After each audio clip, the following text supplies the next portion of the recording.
बहुत प्राचीन समय की बात है। यह समय था जब देवता, दानव और मनुष्य तीनों ही अपने अपने अहंकार में डूबे हुए थे। संसार में असंतुलन बढ़ता जा रहा था, धर्म कमजोर पड़ रहा था और अधर्म अपनी जड़ें गहरी कर रहा था।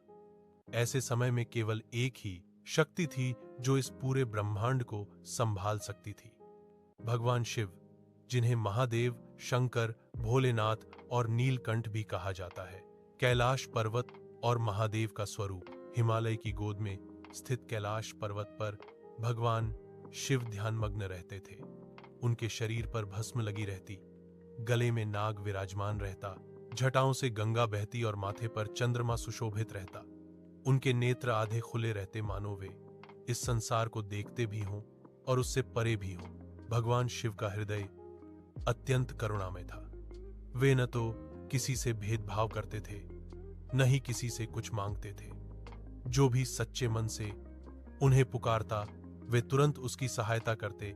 इसीलिए उन्हें भोलेनाथ कहा जाता है। समुद्र मंथन और नीलकंठ की कथा। एक समय देवताओं और दानवों ने अमृत प्राप्त करने के लिए समुद्र मंथन करने का निश्चय किया। मंथन के दौरान कई अद्भुत वस्तुएं निकली, परंतु सबसे पहले निकला हलाहल विष, इतना भयंकर कि तीनों लोक नष्ट हो सकते थे। देवता भयभीत हो गए, दानव पीछे हट गए। तब सभी ने एक स्वर में भगवान शिव को पुकारा।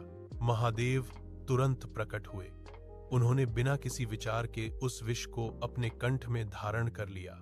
माता पार्वती ने उनका कंठ पकड़ लिया ताकि विष नीचे न जाए। इसी कारण शिव का कंठ नीला हो गया और वे कहलाए नीलकंठ।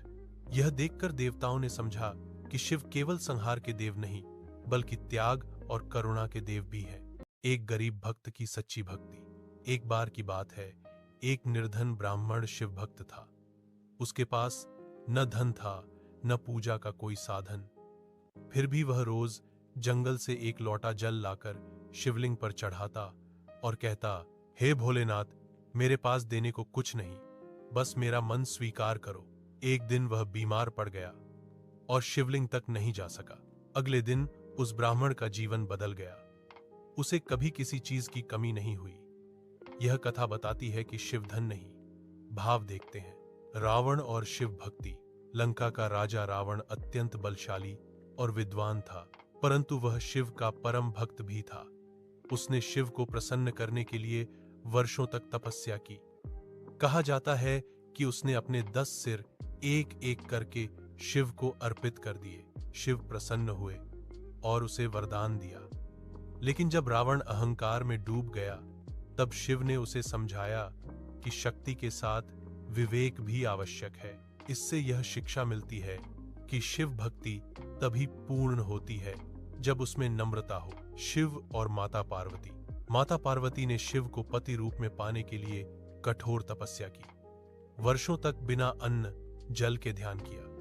अंततः शिव प्रसन्न हुए और उन्हें स्वीकार किया।